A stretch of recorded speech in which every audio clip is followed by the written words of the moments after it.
ओम शांति। सुनते हैं 4 अप्रैल 2022 की बाबा की मधुर महावाक्य।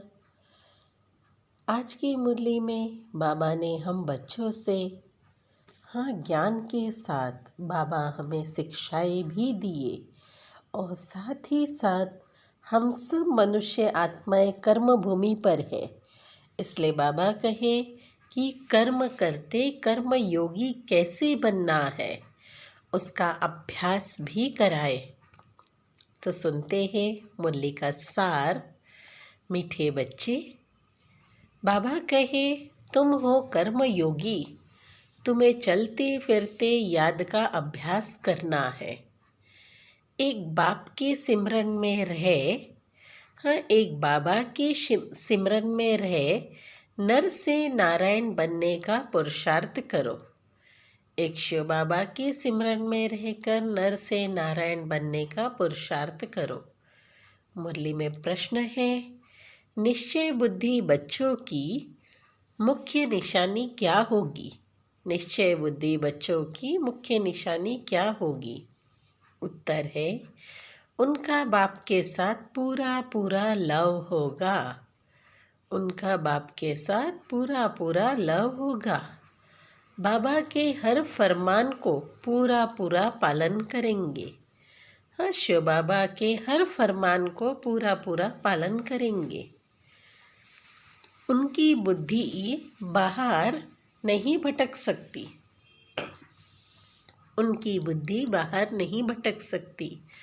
वह रात को जागकर भी बाबा को याद करेंगे। वह रात को जागकर भी बाबा को याद करेंगे। याद में रहकर भोजन बनाएंगे।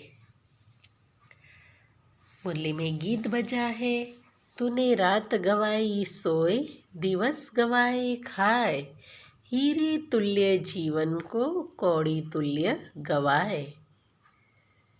मनुष्य का जीवन हीरे तुल्य हमें मिला है, फिर भी अज्ञानता के कारण हम कौड़ी की तरह से गवा रहे हैं। सुनते हैं धारणा के लिए मुख्य सार। पहली पॉइंट है, निश्चय बुद्धि बन एक बाबा से पूरा पूरा लव रखना है। निश्चय बुद्धि बन एक बाबा से पूरा पूरा लव रखना है। बाबा के फरमान पर चल, माया पर जीत पानी है।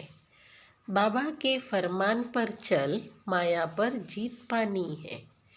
दूसरी पॉइंट है, शरीर निर्वाह अर्थ कर्म करते करते हैं। शरीर निर्वाह अर्थ कर्म करते हैं, लेकिन कर्म योगी बनना है। याद का चार्ट 8 घंटे तक ज़रूर बनाना है। याद का चार्ट 8 घंटे तक ज़रूर बनाना है। आज का मीठा वरदान है, होली हंस बन व्यर्थ को समर्थ में परिवर्तन करने वाले फीलिंग प्रूफ भव। होली अंश बन व्यर्थ को समर्थ में परिवर्तन करने वाले फीलिंग प्रूफ भव। इसका स्पष्टीकरण है, सारे दिन में जो व्यर्थ संकल्प, व्यर्थ बोल, व्यर्थ कर्म और व्यर्थ संबंध संपर्क होता है, उस व्यर्थ को समर्थ में परिवर्तन कर दो। उस व्यर्थ को समर्थ में परिवर्तन कर दो। व्यर्थ को अपनी बुद्धि में स्वीकार नहीं करे। व्यर्थ को अपने बुद्धि में स्वीकार नहीं करे। अगर एक व्यर्थ को भी स्वीकार किया तो वह एक अनेक व्यर्थ का अनुभव कराएगा, जिसे ही कहते हैं फीलिंग आ गई। इसलिए होली हंस बनकर व्यर्थ को समर्थ में परिवर्तन कर दो, तो फीलिंग प्रूफ बन जाएंगे। कोई गाली दे या गुस्सा करे, आप उसको शांति का, शीतलता का जल दो। यह होली हंस का कर्तव्य है। आज का स्लोगन है, साधना के बीज को प्रत्यक्ष करने का साधन है बेहद का वैराग्य वृत्ति। साधना के बीज को प्रत्यक्ष करने का साधन है बेहद के वैराग्य वृत्ति। अच्छा, ओम शांति।